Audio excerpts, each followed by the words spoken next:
Memorizing a transmitter, Method 2. Shut off power to the control unit. Install the receiver in its housing. Power the control unit again. Press the key of the receiver once and check that its green LED starts flashing.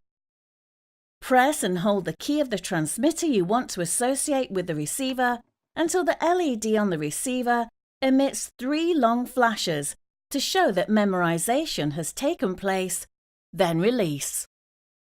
Wait for the green LED on the receiver to stop flashing.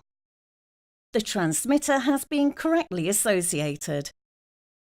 To associate another transmitter with the receiver, repeat the above procedure.